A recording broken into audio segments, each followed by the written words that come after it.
Hello! I'm redoing this part because my recording didn't explain things very well. So if you stopped at our previous video, your node network should look something like this. You should have the rotate x of your joint feeding into a multiply divide node that takes a percentage of that rotate x and spits out a smaller fraction of that rotation into the bind joint. Rotate y and rotate z are being fed directly into the bind joint from the control curve. To take this setup up an extra notch, we're going to add the rotate x of the control to the output rotate x of this node, so the animator has the automatic twist, but they can still control it with the twist control. And we do that by adding an add double linear node, connecting this rotate x to input 1, and Maya is going to mess up whatever pretty setup you've had going on. We're going to delete the connection from the multiply divide node to the bind joint and instead plug this into the add double linear node, and that output is going to go to the rotate x.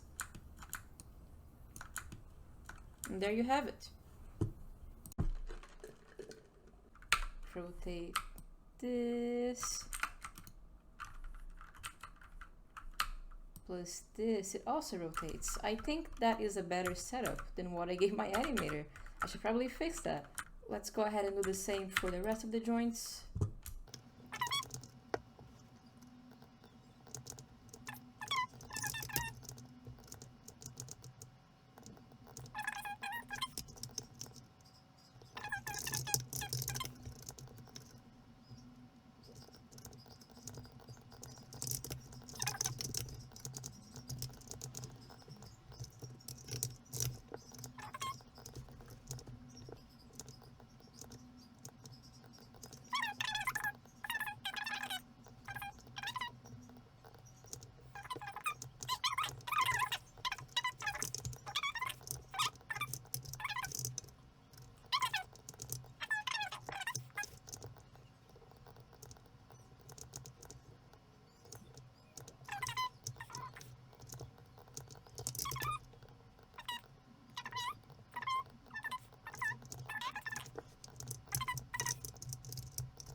Now I'm going to do the lower arm, which is basically the exact same thing.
Okay, you're gonna have to forgive me on the skinning, because right now I just want to make sure this works. But I finished the lower arm. Now what we're gonna do is, we don't want this to be visible at all times for the animator. That's just a lot visually. So we're going to create an attribute that turns it on and off. We're gonna call it elbow pull. And honestly, it's just always going to be on. We're just turning the visibility on and off. So let's get our connection editor. Load the switch control on the left side. And I'm gonna grab these groups and connect elbow pull to visibility. So now when the animator wants to do elbow pull, they just have to turn on that attribute. And if they don't want it, they can just turn it off. Otherwise, everything still works fine.